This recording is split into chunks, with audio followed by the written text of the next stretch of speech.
Downtime is the one issue we do not want to have. And the IronPro from Bernard has really helped us avoid downtime with their product. Everything on the railroads built around the speed of the trains and how quickly we can keep these trains moving.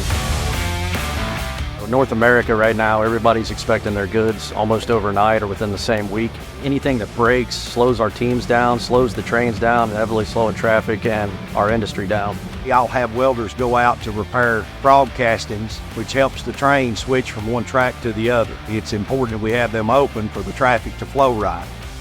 I had a lot of welders complaining about the feedability with our wire. Our Miller rep got us in touch with a Bernard engineer. He sat down, looked at his inventory, and actually came to us with advice on what would work best for us. We made the switch pretty quick after that. The IronPro has been a game changer for us. The feedability is tenfold better than what we were experiencing before. The ergonomics of the gun is fantastic. The gentleness of the trigger squeeze. The gooseneck and the heat shield on it, it definitely does a better job at deflecting the heat. The spatter doesn't stick to it.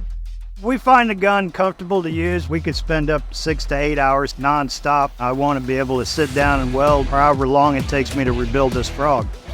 With very little downtime, we're able to make those repairs quickly, efficiently, and safely. The durability of the gun has helped us tremendously. Anybody that's contemplating switching to a different type of gun or MIG component, you're really missing an opportunity if you don't try Bernard. Definitely embrace today's technology. Bar none, the best gun I've used so far. Anybody that's not using this gun is really missing out.